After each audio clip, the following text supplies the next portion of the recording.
Olá, eu sou Anderson Medeiros, fundador da ClickGel, e nesta série de vídeos eu vou te mostrar o que é necessário para você se tornar independente na produção de mapas e em geoprocessamento. O que eu vou te apresentar nesse workshop vai ser um verdadeiro diferencial para você, e isso independente de em qual fase da sua carreira você está. A realidade é que não importa se você é um estudante que está dando aqueles seus primeiros passos na vida acadêmica ou se você já é um profissional experiente, com vários títulos e anos de bagagem no seu currículo. Ter autonomia em geotecnologias vai lhe proporcionar mais segurança para os seus projetos e vai tornar você um profissional diferenciado no seu mercado. E olha, eu quero te dar os parabéns por você ter decidido participar desse workshop. Esse é um passo fundamental que mostra que você está realmente comprometido em atingir esse nível de capacidade técnica. Eu sei que tudo isso que eu falei até aqui pode até parecer bom demais para ser verdade. E para ser sincero, eu também pensaria isso. Se eu mesmo não tivesse atingido este nível de capacidade técnica em geotecnologias e visto dezenas, na verdade centenas de alunos meus também conseguirem se tornar independentes em geoprocessamento e produção de mapas.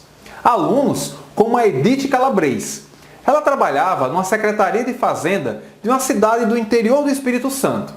Seguindo o nosso método, ela atingiu resultados como esses que ela vai comentar agora. Meu nome é Edith, eu sou gerente do cadastro imobiliário da Secretaria de Fazenda da cidade de Cachoeira Itapemirim. Passeando na internet, eu encontrei a ClickGel oferecendo um curso online.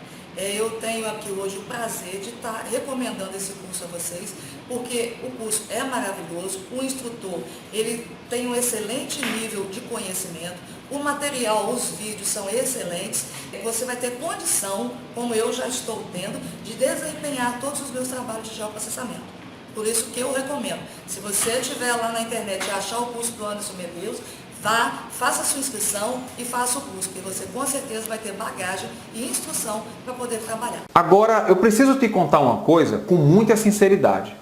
Embora hoje eu esteja totalmente independente em geoprocessamento e produção de mapas, nem sempre foi assim.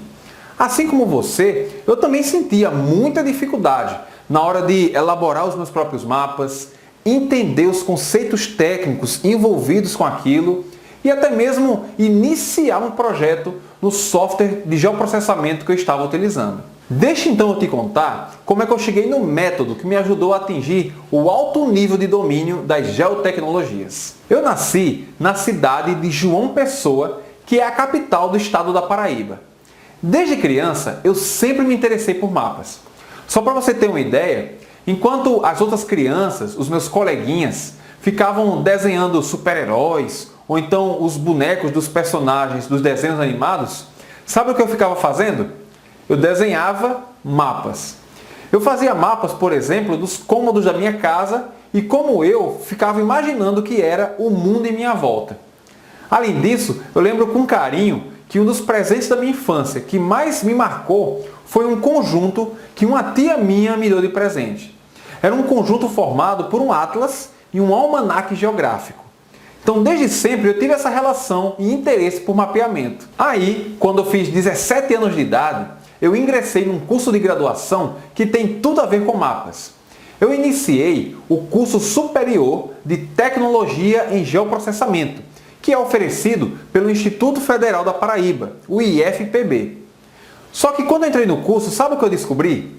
Eu descobri que fazer um simples mapa não é tão simples assim, pois envolve certos conceitos técnicos que naquela época eram complexos demais para eu conseguir entender. Provavelmente você já passou ou está passando por isso nesse momento. Por exemplo, eu vou te fazer agora algumas perguntas e eu peço que mentalmente você responda com bastante sinceridade e honestidade. Você sabe dizer com convicção o que é um datum? Sabe qual é a diferença entre SAD69, WGS84, SIGAS 2000 e quando é que nós devemos usar cada um deles? Você compreende qual é a diferença entre os vários tipos de sistemas de coordenadas? Sabe o que é um fuso ou zona UTM? Quando o assunto é escala de um mapa, você consegue dizer com segurança quando uma escala é considerada grande e quando ela é considerada pequena?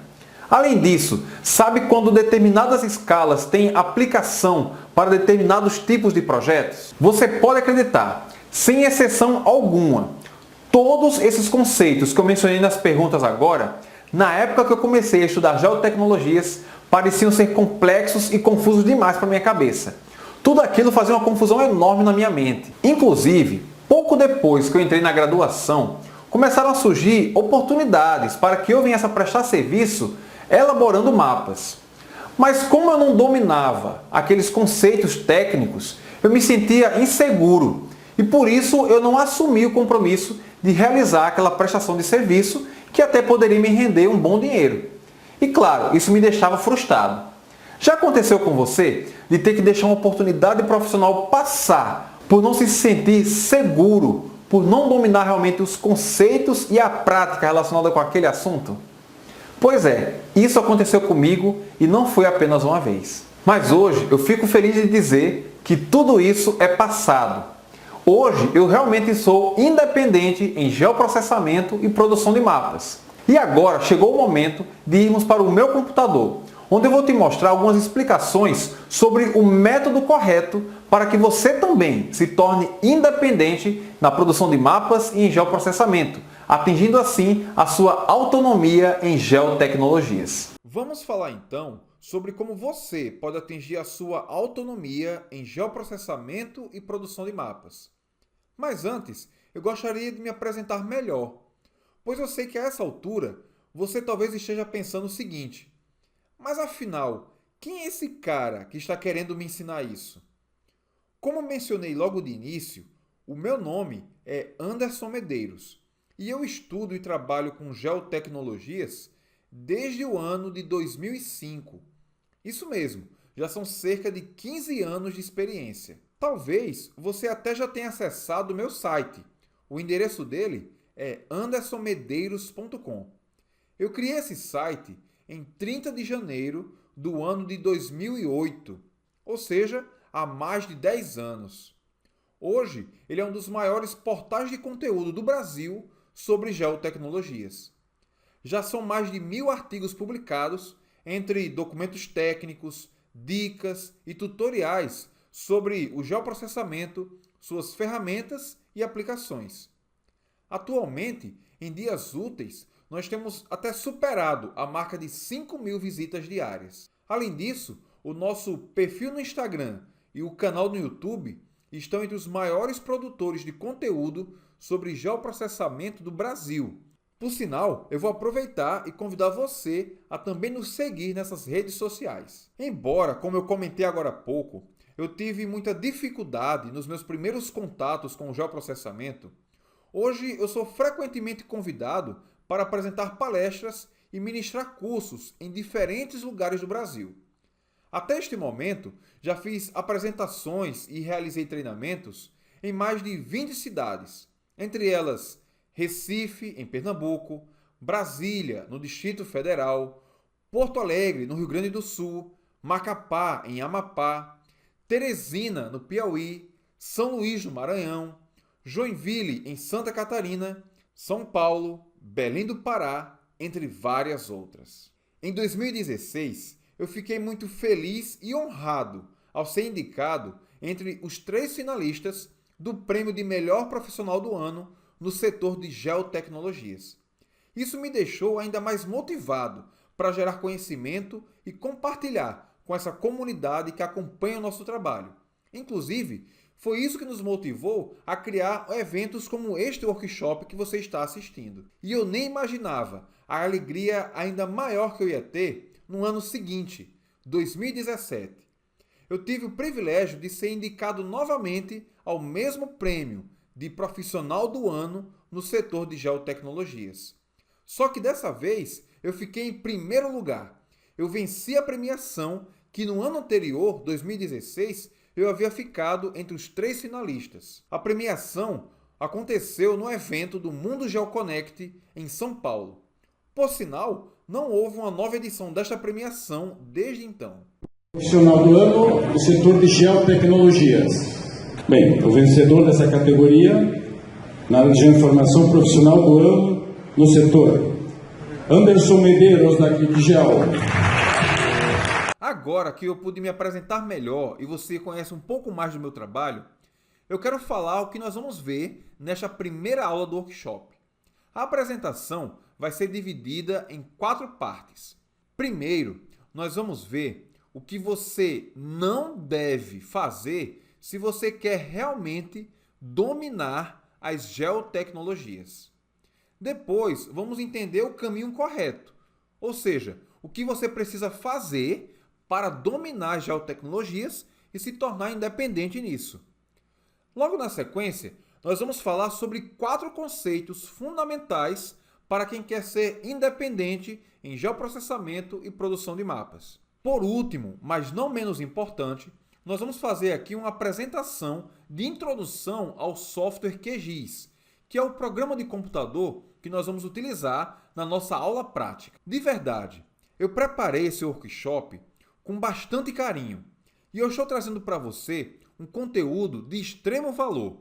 Eu quero que você saia de cada aula desse workshop com um conhecimento ainda mais aprofundado do que quando você chegou aqui. Por isso, eu quero te convidar a, nesse momento, entrar no modo aula. Ou seja, vamos evitar qualquer coisa que poderia tirar a nossa atenção, que poderia nos distrair da aula que vamos ter agora. Por isso, feche qualquer aba do seu navegador que não seja esta onde está sendo transmitido o workshop. Durante esse período da aula, evite ficar verificando notificações do seu e-mail, outros vídeos no YouTube, Instagram, WhatsApp, Facebook, enfim, tudo que agora é secundário, pois é o momento de prestar atenção na aula. E eu quero aproveitar e lhe dar uma dica muito importante. Para que você tire pleno proveito do nosso workshop, você precisa, com seriedade, fugir dos 2 grandes vilões do aprendizado. Sabe que 2 vilões são esses? O primeiro é o "eu já sei disso". E o segundo vilão é o "isso é óbvio". Por que eu digo que essas 2 ideias são 2 vilões contra o aprendizado? É porque se você está assistindo uma aula e em algum momento você pensa assim: "Ah, mas eu já sei disso". Ou então você imagina assim: "Isso é muito óbvio". De imediato, a sua mente vai criar um bloqueio e você não vai conseguir prestar atenção em mais nada que está sendo dito naquela apresentação. E muitas vezes, aquilo que está sendo explicado, você nem sabia daquilo na verdade e nem era tão óbvio assim. Por isso, se você quer tirar pleno proveito do que vamos falar aqui, fuja desses 2 vilões. Bom, mas qual é o caminho para aprendermos de forma correta e atingirmos a nossa autonomia em geotecnologias? Vamos começar falando sobre o caminho errado. O que você não deve fazer se você quer se tornar independente em produção de mapas. Se você estiver fazendo isso, pare imediatamente. O principal erro que muitos cometem quando começam a estudar geotecnologias é achar que vão atingir um alto nível técnico estudando apenas por tutoriais na internet. Por isso, a minha orientação é: pare de estudar apenas por tutoriais na internet. Eu sei que ouvir que não se deve estudar geotecnologias através de tutoriais na internet pode até parecer estranho, em especial vindo de mim, já que no meu site existem dezenas, na verdade centenas, de tutoriais que explicam diversos procedimentos em geoprocessamento e elaboração de mapas. Mas deixa eu te explicar o motivo dessa minha orientação. Embora na internet existam realmente inúmeros tutoriais de excelente qualidade, em geral eles estão desconectados, eles não seguem uma sequência. Além disso, além de não estarem organizados de maneira sistemática, os tutoriais na internet em geral focam em atividades específicas e acabam não trazendo uma explicação dos conceitos técnicos envolvidos naquele procedimento. Por isso, querer se tornar independente em geotecnologias, estudando em tutoriais em PDF ou em vídeos do YouTube, não vai ser o suficiente. Alguém que está construindo a sua formação técnica em geotecnologias, se apoiando apenas em tutoriais da internet, corre o sério risco de se tornar um apertador de botões. Ou seja, aquele tipo de profissional que apenas decora procedimentos mecânicos, mas que não tem o senso crítico para avaliar a qualidade do seu trabalho. Para ficar mais claro de você entender o que eu estou querendo dizer com isso, vamos imaginar a seguinte situação. Vamos supor que você está acessando um tutorial no meu site, onde eu explico como fazer a conversão de um dado geográfico do datum SAD69 para o datum SIGAS 2000. Se você seguir o passo a passo que eu apresento no tutorial, é sim muito provável que você vai conseguir realizar o procedimento. Mas a grande questão é, você compreende quando é importante se trocar o datum de um dado geográfico? É como nós estamos falando. Se não houver clareza do motivo de realizar determinada atividade, o profissional se torna um mero apertador de botões, sem o senso crítico para avaliar a qualidade do seu trabalho. Eu vou apresentar um outro exemplo para deixar essa questão ainda mais clara. Imagine que você deseja elaborar um mapa temático relacionado com o IDHM, ou seja, o Índice de Desenvolvimento Humano Municipal. Se você seguir um tutorial na internet que explique onde você vai no software para poder montar um mapa desse tipo, você vai conseguir, por exemplo, gerar um mapa onde cada município está com uma tonalidade diferente daquela cor que você escolheu, representando a variação daquele Índice de Desenvolvimento Humano Municipal. Mas se você não tiver conhecimento dos conceitos envolvidos na construção do mapa, você não vai poder avaliar se aquele mapa representa realmente a realidade. Esse mapa que está na tela é um bom exemplo de um mapa que não levou em conta os aspectos conceituais da construção dele. Aqui você percebe que foi gerado sim um mapa em diferentes tonalidades, representando diferentes níveis do IDH. Entretanto, aqui ele utilizou uma distribuição baseada simplesmente em intervalos iguais. Alguém que tem o senso crítico para avaliar a qualidade do seu próprio trabalho iria logo perceber que, de acordo com a instituição que define o IDH municipal, ele não pode simplesmente ser classificado de forma aleatória em intervalos iguais.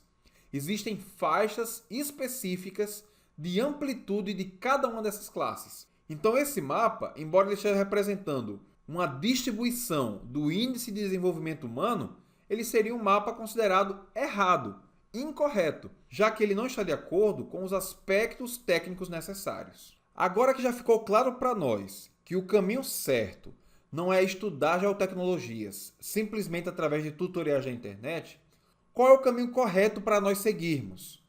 O caminho correto é começar dominando os conceitos. Se um profissional ele não domina os conceitos, ele não vai poder, com convicção, garantir a qualidade do seu trabalho. Nessa altura da nossa aula, eu vou até aproveitar e comentar um fato que aconteceu em um treinamento que eu ministrei há algum tempo atrás. Isso que eu vou comentar é com a permissão das pessoas que estavam presentes lá no local. Eu estava realizando um treinamento para cerca de 25 técnicos. Eles trabalhavam frequentemente em campo utilizando receptores GPS e eles coletavam um grande volume de dados. E num certo momento eu perguntei a eles quais deles podiam com convicção dizer que sabiam o que era um datum. Se eles sabiam qual era a diferença entre WGS84, SAD69 e assim por diante. A realidade é que nenhum deles levantou a mão. Agora nós perguntamos, será que eles poderiam então garantir a qualidade do trabalho que eles vinham realizando já por anos? Com certeza não. Dali em diante, eles perceberam a grande importância de querer dominar os conceitos antes de partir para a prática. Mas que conceitos são esses? Você está vendo aqui na tela alguns dos principais conceitos que você tem que dominar antes de querer partir para um software e começar a fazer mapas e outras operações de geoprocessamento. Entre esses conceitos principais estão a ideia de datum, sistema de coordenadas, projeções cartográficas, análise espacial, dados geográficos, escala, códigos EPSG, e isso é só o começo. A partir de agora, eu vou explicar para vocês 4 desses conceitos principais. esse é um bom momento para você pegar o seu bloco de notas e anotar as explicações que eu vou detalhar agora. O primeiro conceito que eu quero te explicar é o de sistema de referência.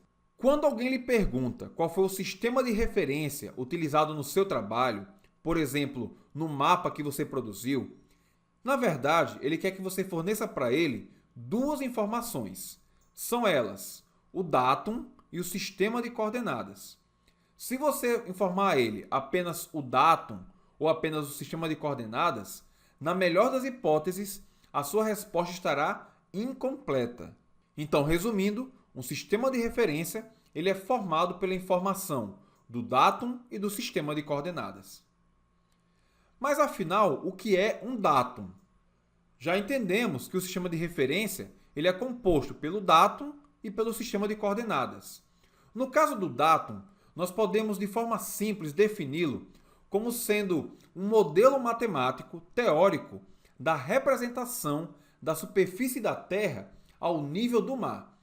Então veja, o datum ele é um modelo de representação da superfície da Terra levando em conta o nível do mar. Existem diferentes modelos, ou seja, é bem possível que em algum momento vamos trabalhar com mais de um datum. Por sinal, o plural de datum não é datums, mas sim data, D-A-T-A, pois a origem da palavra vem do latim. Alguns dos data mais usuais aqui no Brasil são Córrego Alegre, WGS84, o SAD69 e o Sirgas 2000. Uma informação muito importante que você deve gravar sobre o Sirgas 2000 é que ele, atualmente, é o datum oficial do Brasil. E na prática, o que quer dizer o Sirgas 2000 ser o datum oficial do Brasil? Isso quer dizer que todo produto cartográfico gerado aqui no Brasil deve ter como datum de referência o Sirgas 2000. Pode acontecer de, durante o seu projeto, você ter acesso a dados que estão em outra data, talvez o SAD69, WGS84 e assim por diante. Mas na hora de concluir o seu projeto, gerar o seu produto final, você deve lembrar que o datum de referência deve ser o datum oficial do Brasil, que é o Sirgas 2000. Outra dúvida bastante comum na mente de quem começa a enveredar nesse mundo das geotecnologias é sobre os data WGS84 e Sirgas 2000. É muito comum ouvirmos pessoas falarem que esses dois data são idênticos, que são iguais, e que não faz diferença se você usa um ou outro no seu projeto. Daqui a pouco, nós vamos comentar sobre as consequências de usar um determinado datum em vez de outro nos nossos trabalhos. Mas nesse momento, é importante você entender o seguinte: o WGS84 e o Sirgas 2000, de fato, são datas bastante semelhantes. Mas semelhante não é igual. Lembre-se que datum é um modelo de representação da superfície da Terra. Sendo assim, modelos diferentes são diferentes. O WGS84 e o Sirgas 2000 têm em comum que ambos são geocêntricos. E isso implica que os dois têm abrangência global. Mas então, por que aqui no Brasil foi adotado o Sirgas 2000 como datum oficial? Acontece, o Sirgas 2000 foi construído levando em conta a região da América do Sul. Inclusive, a sigla do nome do Sirgas 2000 tem relação justamente com a América do Sul. Podemos comparar o Sirgas 2000 com uma roupa feita sob medida, que os pesquisadores da área de cartografia consideram que representa melhor a região do planeta onde nós estamos. Resumindo então a questão, embora o WGS84 e o Sirgas 2000 sejam semelhantes, dependendo da sua aplicação e da precisão para aquele seu projeto específico, eles poderão ou não ser utilizados da mesma maneira. Antes de entendermos em que implica a utilização de determinado datum em vez de outro, precisamos entender o que é um sistema de coordenadas. Quando nós falamos em sistemas de coordenadas, nós estamos nos referindo à convenção de representar cada ponto da superfície da Terra com um par de coordenadas. Essas coordenadas representam a localização de objetos e outros elementos na superfície do planeta. É um processo bastante semelhante ao do chamado plano cartesiano, que todos nós estudamos na época da escola. De forma geral, as coordenadas vão poder ser de dois tipos. Coordenadas UTM, que são representadas através de unidades métricas, ou então pelo sistema GMS, que quer dizer grau, minuto e segundo. Agora que nós já entendemos o que é um sistema de referência, o que é um datum e o que é um sistema de coordenadas, vamos entender qual é a consequência de escolhermos determinado datum em vez de outro. Para este exemplo, imagine que alguém foi fazer um mapeamento tendo como base o datum WGS84. E para determinado ponto, ele coletou a coordenada, que aqui nós vamos considerar arbitrária, com os valores x1 e y2. Se em uma outra ocasião, essa mesma pessoa ou uma outra quiser localizar esse ponto de coordenada 1 e 2, só que agora não utilizando mais o datum WGS84, mas sim o datum SAD69, sabe o que vai acontecer? Aquele mesmo valor de coordenada vai cair num local diferente. Por que isso acontece? Porque, como vimos, cada datum é um diferente modelo de representação da superfície da Terra. Mesmo os valores de coordenadas caem em locais diferentes dependendo do datum que você escolhe. Seguindo com esse nosso exemplo, imagine então que uma outra pessoa deseja também localizar aquele mesmo ponto de coordenada x1 e y2. Só que agora ele não vai procurar utilizando como base nem o datum WGS84, nem o datum SAD69, mas sim o SIGAS 2000. Sabe o que vai acontecer? O ponto vai cair numa outra localização. É verdade que ela vai estar numa localização mais próxima em relação ao WGS84 do que em relação ao SAD69, pois, como explicamos agora há pouco, o datum SIGAS 2000 tem várias semelhanças com o modelo do datum WGS84. Então ficou claro para nós de que realmente faz diferença o datum que você decide trabalhar no seu projeto. Caso tenha ficado alguma dúvida sobre essa explicação que eu acabei de dar, role a página até a seção de comentários e escreva sua pergunta. Eu terei prazer em fazer o máximo para responder a todas elas. Chegou a hora de explicarmos então o quarto conceito fundamental para quem quer trabalhar com geotecnologias. Nós vamos entender agora o que são os códigos EPSG. Os códigos EPSG têm esse nome por conta do Grupo Europeu de Pesquisas de Petróleo. Esse grupo de pesquisas organizou de forma sistemática uma tabela de códigos que representa cada combinação de sistema de referências. Ou seja, para cada combinação de datum com um sistema de coordenadas específico, foi criado um código EPSG. Por exemplo, em vez de você dizer que o seu sistema de referência foi o datum SIGAS 2000 e o sistema de coordenadas foi UTM da zona 25 Sul, utilizando um código EPSG, você pode dizer que o seu sistema de referência foi o 31985. Então, esse grupo de pesquisas, ele catalogou e organizou esses diferentes códigos para cada combinação de sistema de referências. Provavelmente, você ficou curioso para saber qual é o código EPSG que pode ser utilizado na região onde você mora. Nós estamos disponibilizando gratuitamente uma tabela onde você vai encontrar os principais códigos EPSG utilizados aqui no Brasil. Para acessar esse material, clique no botão abaixo desse vídeo. Dentro do arquivo PDF, você vai encontrar essa tabela bastante didática. A partir de agora, eu vou explicar como você pode utilizar ela para você saber qual código EPSG você pode utilizar para o seu projeto. Essa tabela é bastante didática e de fácil utilização. O primeiro passo para você utilizar o recurso dessa tabela é identificar neste mapa onde está localizada a sua área de interesse. O Brasil é cortado por diferentes fusos, como você pode observar. Esses fusos numerados têm relação com o sistema de coordenadas UTM. Se a sua área de interesse ela não está englobada em um único fuso, ou seja, ela está sendo cortada por mais de um desses fusos, nós recomendamos que você utilize um sistema de coordenadas geográficas, ou seja, aquelas coordenadas que, como nós vimos, são expressas em grau, minuto, segundo ou grau decimal. As 4 primeiras linhas aqui da tabela estão representando os códigos EPSG para os 4 diferentes datums que nós mencionamos na nossa aula. As 4 primeiras linhas da nossa tabela indicam justamente qual é o código EPSG para os 4 data que nós mencionamos aqui na nossa aula e que são dos mais usuais aqui no Brasil. Então, em caso de coordenadas geográficas, você vai consultar essa parte inicial da tabela. Já se a sua área de interesse ela está inserida em um único fuso, como é o caso do estado do Ceará, do estado do Espírito Santo e de Santa Catarina, você pode decidir se vai utilizar coordenadas UTM, ou seja, coordenadas em um sistema métrico, ou então coordenadas geográficas, em grau minuto segundo ou grau decimal.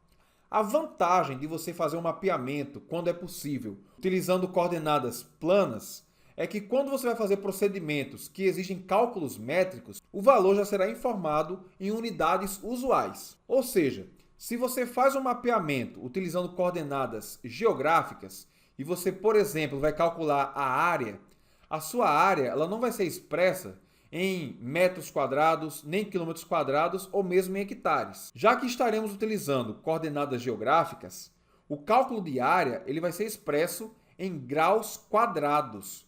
E não é nada usual alguém dizer algo como a minha propriedade tem tantos graus quadrados de área. Isso não é comum, isso não é usual. Quando o mapeamento é feito com coordenadas geográficas, é possível você calcular, sim, áreas em unidades usuais, mas é necessário um outro procedimento. Quando utilizamos coordenadas métricas do sistema UTM, esse tipo de cálculo de áreas, distâncias e perímetros, ele já é informado de forma mais direta. Se a sua opção vai ser por coordenadas planas, você vai procurar na tabela de acordo com a sua área de interesse. Vamos imaginar que você quer fazer um mapeamento utilizando coordenadas métricas UTM para o estado de Santa Catarina. Como pode se perceber aqui, Santa Catarina está na zona sul, completamente nessa zona. Supondo que eu vá fazer um mapeamento utilizando o datum SIRGAS 2000, eu vou procurar na minha tabela onde é que está a indicação dos códigos EPSG para coordenadas UTM do SIRGAS 2000. Então temos aqui, SIRGAS 2000 nessa região da tabela. O próximo passo é ver o código para a minha zona de interesse, que é aqui a zona 22. E aqui está o datum SIRGAS 2000 para a zona 22 Sul. A maior parte do Brasil está na zona 22 Sul. O código é 31982. Mais uma vez, se ficou alguma dúvida sobre o uso dessa tabela, fique à vontade para perguntar nos comentários. Assim, nós entendemos 4 conceitos muito importantes para quem quer trabalhar com geotecnologias. Foram eles: sistema de referência, datum, sistema de coordenadas e os códigos EPSG. Mas e os outros conceitos? Diversos dos outros conceitos que são importantes para quem trabalha com geoinformação foram explicados nos nossos 5 materiais de aquecimento, que foram enviados desde o momento da sua inscrição no nosso workshop. No e-mail de confirmação da sua inscrição, você já recebeu o link para baixar o material de aquecimento número 0, que tinha como tema 4 perguntas comuns sobre produção de mapas e geoprocessamento. O material de aquecimento número 1, que foi o segundo que nós enviamos, tinha o tema 3 coisas que você precisa saber sobre dados geográficos. O terceiro material abordava conceitos importantes sobre o uso de escala. O quarto material explicou 5 coisas que você precisa saber sobre o formato Esri Shapefile. E o último material, enviado mais recentemente, deu 4 dicas introdutórias para quem quer conhecer o software QGIS. Se por algum motivo você não localizou os e-mails com esses materiais, você tem uma última oportunidade de fazer o download deles. No mesmo PDF que está disponível através do botão que está aqui abaixo do vídeo, você vai poder baixar até a data do final do workshop esses materiais de aquecimento. Mas corra, pois os materiais vão sair do ar assim que o nosso workshop acabar. Agora é o momento de eu apresentar para vocês o software QGIS, que vai nos acompanhar na nossa aula prática e que com certeza vai conquistar o coração de vocês. É interessante que você saiba que o projeto QGIS surgiu em 2002, ou seja, já são mais de 15 anos de desenvolvimento dessa ferramenta, O QGIS cada vez mais está estável, confiável e completo. Agora eu queria explicar algumas confusões muito comuns. Algumas pessoas confundem e acham que o QGIS é um banco de dados, mas não, o QGIS ele não é um banco de dados. Além disso, o QGIS não tem mapas prontos dentro dele. Frequentemente eu recebo e-mails de pessoas perguntando algo como: onde é que eu encontro dentro do QGIS dados sobre a localização de aeroportos? Onde é que eu encontro no QGIS mapas sobre relevo, sobre hidrografia, sobre vegetação? Mas entenda isso, o QGIS não vem com os mapas dentro dele. Você que vai ter que alimentar o programa, fornecendo esses dados para, utilizando ele, realizar a construção dos seus mapas e outras análises de geoprocessamento. Um outro detalhe muito importante é que o QGIS não é a mesma coisa que o ArcGIS. Embora o QGIS e o ArcGIS sejam excelentes softwares, eles são bem diferentes, em especial na sua interface. O ArcGIS ele é um software comercial, ou seja, ele é vendido e, por sinal, a sua versão completa, para ser instalado em uma máquina, custa algumas dezenas de milhares de dólares. Já o QGIS ele é um software livre e é totalmente gratuito. Então ficou claro o que o QGIS não é. Ele não é um banco de dados, ele não tem mapas prontos dentro dele e ele não é a mesma coisa que o ArcGIS. Mas o que o QGIS é? O QGIS ele é um software para sistemas de informações geográficas, que é a tecnologia conhecida como SIG. Esse tipo de programa tem entre as suas muitas funções produzir mapas, embora ele não sirva apenas para isso. A confecção de produtos cartográficos é apenas um aspecto de um leque enorme de funcionalidades desse tipo de programa. Como eu já mencionei, o QGIS ele é um software livre, é um software open source. Isso quer dizer que, de acordo com a licença do QGIS, ele tem que oferecer ao usuário 4 liberdades fundamentais.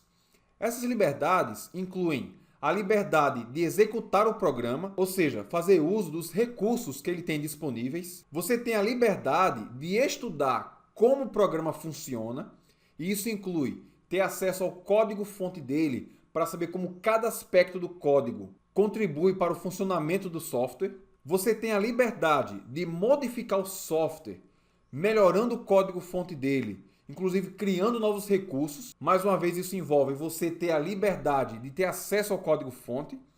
E uma quarta liberdade é a liberdade de distribuir o software. Você pode passar o QGIS para todos os seus parceiros de profissão, colegas da faculdade e assim por diante. Fique bem atento quando você for instalar o QGIS. Existem 2 linhas de desenvolvimento do programa. Essa versão LTR é a mais estável e é essa que nós recomendamos que você sempre use nos seus trabalhos. Mas existe também as versões conhecidas como LR, que são as versões com novidades. Essas versões são lançadas a cada poucos meses e têm o objetivo de trazer as novidades do programa, novos recursos, novas ferramentas. Só que essa é uma versão de testes, é uma versão ainda instável. Por isso, nós não recomendamos ela para trabalhos em ambiente de produção. Agora você pode utilizá-la para poder conhecer os novos recursos do programa. Depois de um ciclo, que geralmente dura 1 ano, as novidades dessas versões de teste que forem consolidadas, depois são incorporadas na nova versão estável do programa QGIS. Além de ter 2 linhas de desenvolvimento de versões, o QGIS também tem 2 tipos de instalação. Ele tem a instalação básica e a instalação avançada. Aqui para o nosso workshop, basta você realizar a instalação básica, pois ela vai atender tudo que nós vamos aprender aqui no nosso evento. Mas vale a pena você entender qual é a diferença entre a instalação básica e a avançada. A instalação básica ela é bastante simples, é daquele tipo de avançar, avançar, avançar, concluir. Ela é rápida, leva apenas poucos minutos e depois que você baixa o instalador, você consegue fazê-la sem uso de internet. Agora ela não habilita todos os recursos do QGIS, mas como eu disse, para tudo que nós vamos fazer aqui no nosso workshop, que na verdade é algo que atende a demanda da grande maioria dos usuários, a instalação básica já é o suficiente. Já a instalação avançada, ela é mais complexa. Usuários de computador que não são tão experientes podem ter certa dificuldade de realizar essa instalação. Ela, em geral, é mais demorada. Já teve casos de alunos meus que relataram que a instalação demorou cerca de 10 horas, mesmo com a internet banda larga, e ela vai depender sim de uma conexão com a internet. Não é possível fazer essa instalação de maneira offline. Agora, quando você conclui essa instalação, você vai ter habilitado inúmeros recursos extras do QGIS, inclusive integração com outros programas, como é o caso do SagaGIS, do Orfeu Toolbox, do Sistema Geoestatístico R, entre vários outros. Então, você acaba de ser apresentado ao QGIS. Agora que entendemos todos esses conceitos, chegou a hora de irmos para a prática.